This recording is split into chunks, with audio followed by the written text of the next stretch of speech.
नमस्कार। आराधना degree college के इस यूट्यूब चैनल पे आपका स्वागत है। कल की क्लास में हमने परमानेंट टिश्यू के बारे में स्टडी किया था कि परमानेंट टिश्यू क्या होते हैं, क्या उनकी विशेषताएं होती हैं, कौन कौन से कैरेक्टरिस्टिक होते हैं उसके अंदर और कौन कौन से टाइप होते हैं। तो हमने देखा था कि जो परमानेंट टिश्यू हैं, परमानेंट टिश्यू के अंदर 3 प्रकार के परमानेंट टिश्यू होते हैं। अगर 3 प्रकार के परमानेंट टिश्यू की बात करेंगे तो पहला है सिंपल परमानेंट टिश्यू, दूसरा है कॉम्प्लेक्स परमानेंट टिश्यू और तीसरा है जिसको बोलते हैं विशिष्ट परमानेंट टिश्यू या विशिष्ट स्थायी ऊतक। उसके अंदर हमने पहला है सिंपल परमानेंट टिश्यू यानी सरल स्थायी ऊतक के बारे में पढ़ा था। और ये सरल स्थायी ऊतक है, ये 3 प्रकार के होते हैं। एक होता है जिसको पैरेन्काइमा बोलते हैं, दूसरा वह जिसको कोलेनकाइमा बोलते हैं और तीसरा जिसको हम दृढ़ोतक या फिर स्क्लेरेनकाइमा बोलते हैं। तो पहला टाइप हमने स्टडी किया था जिसको हमने पैरेन्काइमा बोलते हैं, दृढ़ोतक बोलते हैं। और आज की क्लास के अंदर हम दूसरे प्रकार का जो टिश्यू है उसको हम स्टडी करेंगे और इस दूसरे प्रकार का टिश्यू का नाम है कोलेनकाइमा।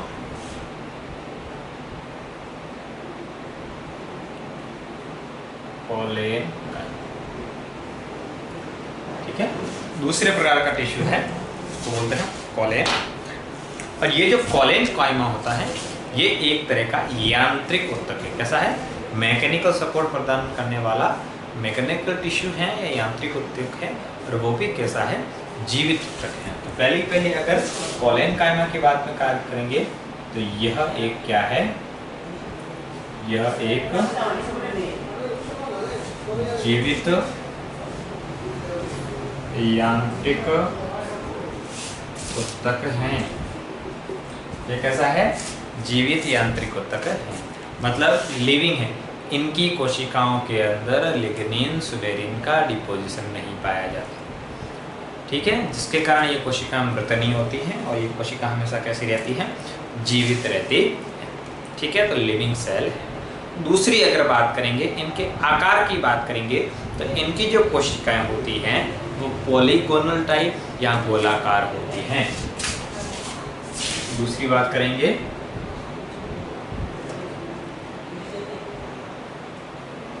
इनकी सेल्स कैसी होती हैं? पॉलीगोनल या गोलाकार होती हैं।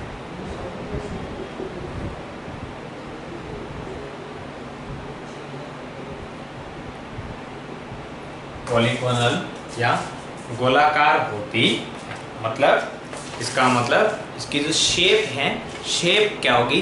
अलग अलग प्रकार से हो सकती है। ठीक है, और इनकी कोशिकाएं, शेप की बात करेंगे मतलब इसकी जो आकार होगा वो तो क्या होगा? पॉलीगोनल या गोलाकार हो सकता है। दूसरी इनकी जो लंबाई है, जिनकी लंबाई अपेक्षाकृत अधिक होती, जिसकी लंबाई अपेक्षाकृत अधिक होती, मतलब इनकी साइज होगा वो गोलाकार होगा। दूसरा इसके अंदर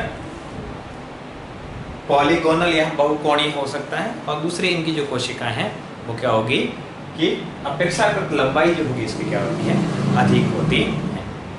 दूसरा इनके जो कोशिका सेल होती है उनके जो कोण होते हैं, जैसे पॉलीगोनल है, बहुकोणीय है, इसके जो कोण होते हैं वहां पर सेलुलोज, पेक्टिन और हेमिसेलुलोज का क्या पाया जाता है?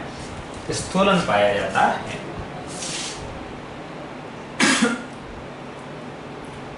इनके कोणों पर सेलुलोज, सेलुलोज तथा पेक्टिन का डिपोजिशन पाया जाता है।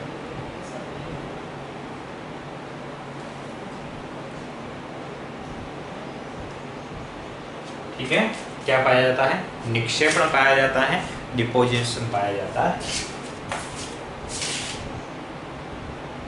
इनमें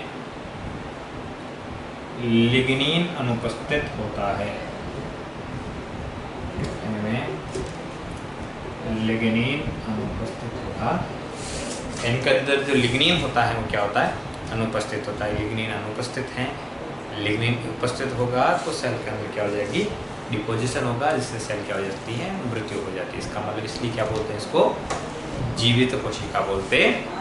दूसरा अगर बात करेंगे कि अब पैक्टिन क्या होता है, पैक्टिन हाइड्रोफिलिक पार्ट होता है। पैक्टिन कैसा होता है, हाइड्रोफिलिक पार्ट होता है, मतलब ये कैसा होगा, जलरागी भाग होगा, ठीक है। और पैक्टिन के जलरागी भाग होने के कारण ये क्या हो सकती हैं, ये थोड़ी लचीली होती है, या लचीली जो इनको कैरेक्टर प्रदान करने का काम कौन करता है, पैक्टिन करता है। इसका मतलब ये पैक्टिन के जलरागी होने के कारण ये नम एवं लचीली होती है, ठीक है। पैक्टिन के हाइड्रोफिलिक या जलरागी होने के कारण ये कैसे होती है, नम होती है या फिर लचीली होती है।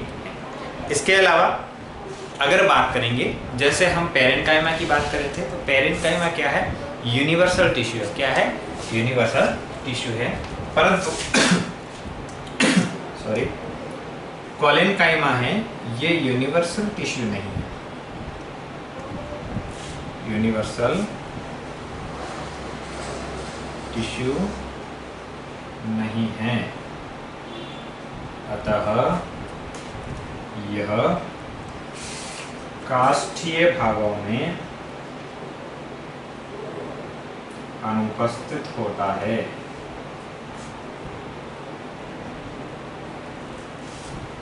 ठीक है, तो काष्ठीय भाग होगा वहां पर क्या होगा, ये अनुपस्थित होगा। माना कि सीधे तौर पर अगर बात करें तो कोलेनकाइमा क्या होती है, जीवित कोशिका होती है। और जीवित कोशिका के अंदर क्या होता है, जैसे सेकेंडरी ग्रोथ होती है, तो सेकेंडरी ग्रोथ के अंदर जो कोशिकाएं होती है वो लिग्नीकृत हो जाती हैं या सुबेरिन का डिपोजिशन हो जाता है।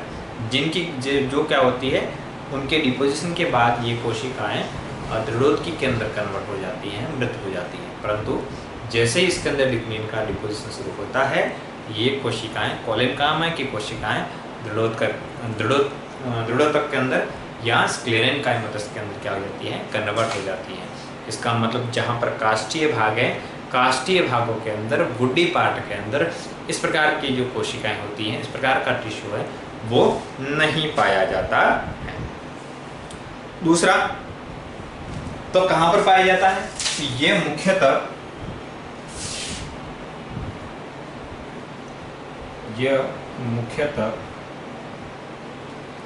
शाकीय पादपों तथा डाइकोट पादपों के हाइपोडर्मिस में पाया जाता है। हाइपोडर्मिस में पाया जाता है, ठीक है। तो ये कहाँ पर पाया जाता है, ये मुख्यतः शाकीय पादप में पाया जाता है तथा डाइकोट जो स्टेम होता है, शाकीय पादप के स्टेम के तने में हाइपोडर्मिस में ये पाया जाता है।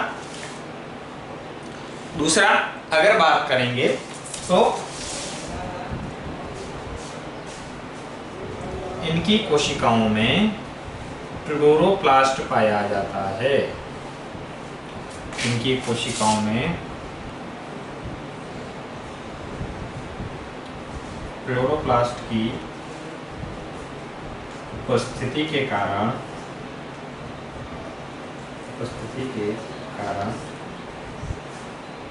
ये प्रकाश संश्लेषण का कार्य भी करते हैं।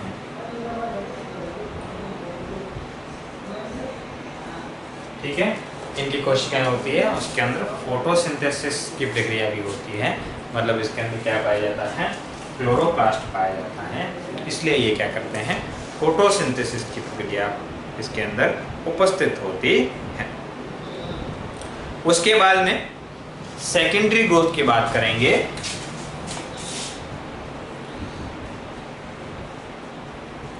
द्वितीयक वृद्धि के समय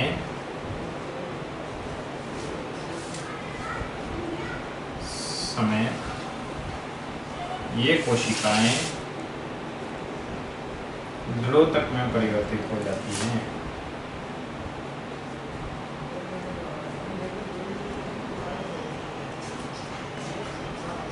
द्वितीयक में परिवर्तित हो जाती हैं। ठीक है, जैसे सेकेंडरी ग्रोथ शुरू हो जाएगी। सेकेंडरी ग्रोथ के अंदर जैसे कॉर्क कैम्बियम का निर्माण होगा, फैलोडम फैलोजन, तो उसके अंदर क्या हो जाएगा कि ये कोशिका है ऑपरेशन कन्वर्ट हो जाएगी, आगे जाके स्क्लेरेन्काइमा के अंदर कन्वर्ट हो जाएगी। ठीक है, आगे अगर हम बात करेंगे कि इनके अंदर इनके फंक्शन की बात करेंगे, तो फंक्शन के अंदर क्या काम करता है, कौन कौन से इसके फंक्शन होते हैं, तो ये तो क्या होती है इनकी विशेषताएं होती हैं। अगला इसके अंदर है इसके फंक्शन के बारे में।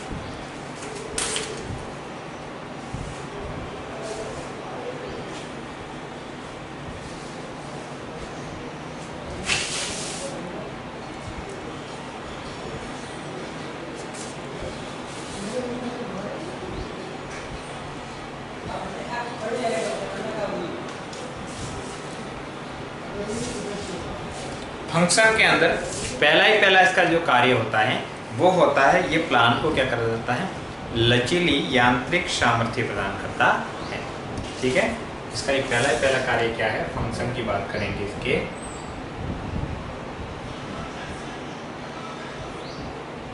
यह पादपों को लचीली यांत्रिक सामर्थ्य प्रदान करता है। मतलब कि ये प्लांट के अंदर जैसे कोई भी पार्ट है, हवा के द्वारा इस प्रकार से मूव हो जाता है, और मूव हो जाने के बाद क्या होता है कि वापस सेम कंडीशन के आ जाता है, सेम कंडीशन के अंदर ये आ जाता है। ये क्या होता है, एक सामर्थ्य होता है, यांत्रिक सामर्थ्य होता है।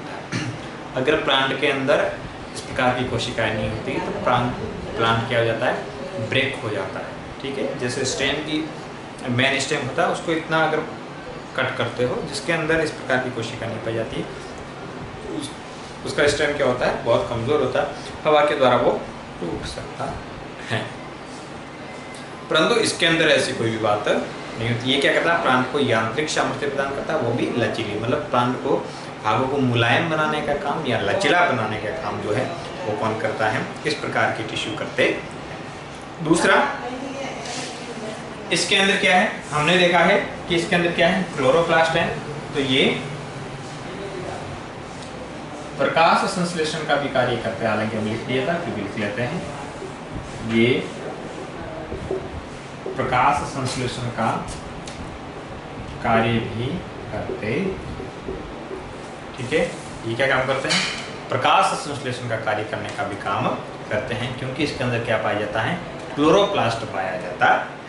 ठीक है, तो ये इसके क्या है, फंक्शन है। दूसरा अगर बात करेंगे, इसके अंदर जैसे अलग अलग मॉडिफिकेशन पाया जाता है। मॉडिफिकेशन जो होता है वो इसके अंदर पैक्टिन, हेमिसेलुलोज और सेलुलोज के डिपोजिशन के आधार पर इसके अंदर मॉडिफिकेशन पाया जाता है। ठीक है, इसके अंदर स्थूलन होता है, उस स्थूलन के आधार पर क्या इसके अंदर मॉडिफिकेशन होता है। जैसे क्या हो सकता है, अगर कोण, इनके जो कोण में अगर क्या है, सेलुलोज, पैक्टिन, हेमिसेलुलोज का डिपोजिशन है तो क्या होगा, एंगुलर हो गया। दूसरा होता है लेमिनर, इसकी अगर स्पर्श है कि जो परिधि होती है, परिधि के ऊपर अगर इनका डिपोजिशन है तो उसके अंदर भी क्या हो जाएगा, इसको स्थूलन हो जाएगा। रिक्तिका में, ठीक है, जो रिक्तिका में मतलब इनकी इंटरसेलुलर जो अंतरकोशिका पास होता है उसके अंदर पाया जाता है। ठीक है, तो ये सब इसके कौन से उत्तक के प्रकार हैं, हम पढ़ रहे हैं कोलेनकाइमस टिश्यू के प्रकार, और इसके अंदर क्या है विशेषता। अगला जो आपके टिश्यू हैं वो है दृढ़ोत्तक।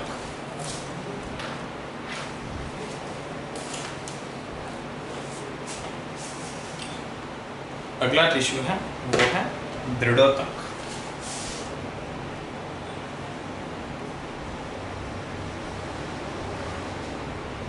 स्क्लेरेन्काइमा या इसको बोलेंगे दृढ़ोतक।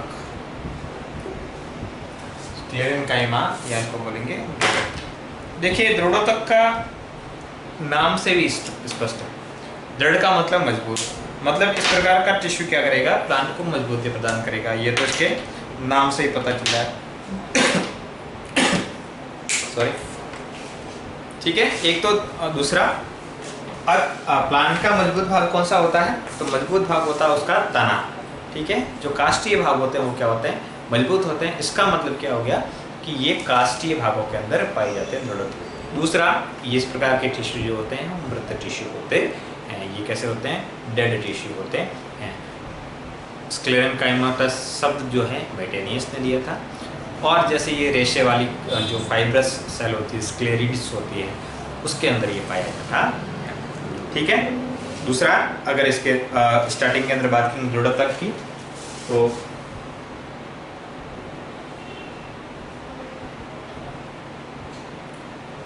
दृढ़ोतक शब्द मेटेनियस ने दिया। दृढ़ोतक शब्द है वो किसने दिया है, मेटेनियस ने दिया है। मेटेनियस एक साइंटिस्ट थे, उन्होंने ये शब्द दिया। दूसरा, एक ऐसा एक मृत यांत्रिक ऊतक है, यह मृत यांत्रिक ऊतक, ये कैसा है, मृत यांत्रिक ऊतक। दूसरा, इनकी जो कोशिकाएं होती हैं, इनकी सेल्स कैसी होगी, संकरी होगी तथा नुकीले सिरों वाली होगी,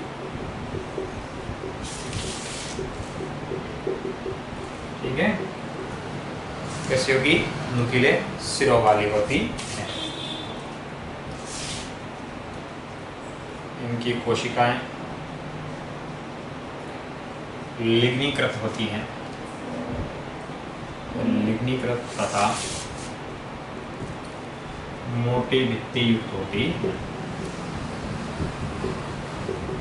इनकी कोशिकाएं कैसी होगी, लिग्नीकृत होगी और तथा मोटी भित्ति युक्त होती। दूसरा, इनमें एक विभाजन की जो क्षमता होती है, विभाजन की क्षमता है पूर्णतः नष्ट हो जाती है। मतलब इसके अंदर विभाजन की जो क्षमता है वो कंप्लीटली क्या होती है, अनुपस्थित होती है, ठीक है। अगली, अगर इसके अंदर दो प्रकार की संरचनाएं पाई जाती हैं जो इसके लंबाई और निक्षेपण के आधार पर इनके दो प्रकार होते हैं, ठीक है। प्रकार की बात करेंगे,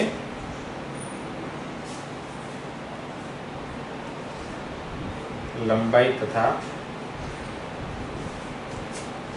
लिग्निन के निक्षेपण के आधार पर, निक्षेपण के आधार पर ये दो प्रकार के होते हैं, ठीक है। तो लंबाई तथा लिग्निन के निक्षेपण के आधार पर ये दो प्रकार के होते हैं। एक होता है स्क्लेरिड्स, दूसरे होता है फाइबर, ठीक है। तो पहला कौन सा इसके अंदर, एक होता है फाइबर जिसको स्क्लेरेन्काइमेटस फाइबर बोलते हैं, और दूसरा होता है इसके अंदर स्क्लेरिड्स।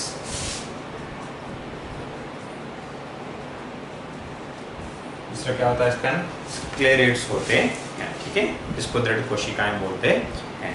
तो ये इसके अंदर दो प्रकार की संरचनाएं होती हैं। फाइबर्स जो होते हैं वो जिससे रेशे निर्माण होते हैं, ठीक है। और स्क्लेरिड्स होते हैं जो फ्रूट होते हैं, उनके बाहरी जो मांसल भाग होता है वो बनाने का काम करते हैं। जैसे अखरोट का जो बाहरी कोट होता है, ठीक है, बादाम का बाहरी कोट होता है, वो बनाने का काम कौन करता है, स्क्लेरिड करते हैं। फाइबर होते हैं और फाइबर जिनसे रेशे प्राप्त होते हैं, जैसे सुपरफिशियल हो गया, ठीक है, जाइवरी रेशे हो गए, पेरिसाइकिल से बनने वाले रेशे, इस प्रकार से क्या होगा, रेशों का निर्माण होता है। ठीक है, तो ये होता है इसके अंदर इसके दृढ़ का कार्य। बाकी इसको कार्य जो होता है मैंने बता दिया, यांत्रिक सामर्थ्य प्रदान करने का होता है। तो ये हो गया आपके परमानेंट टिश्यू का पहला टाइप, जिसको बोलते हैं सिंपल परमानेंट टिश्यू। ठीक है, सिंपल परमानेंट टिश्यू के बाद में हम दूसरा कल पढ़ेंगे कॉम्प्लेक्स परमानेंट टिश्यू, जिसको जटिल ऊतक बोलते हैं, जिसके अंदर जाइलम और फ्लोएम के बारे में स्टडी करेंगे। तो आज की क्लास में इतना ही, बाकी पढ़ेंगे हम कल। Thank you.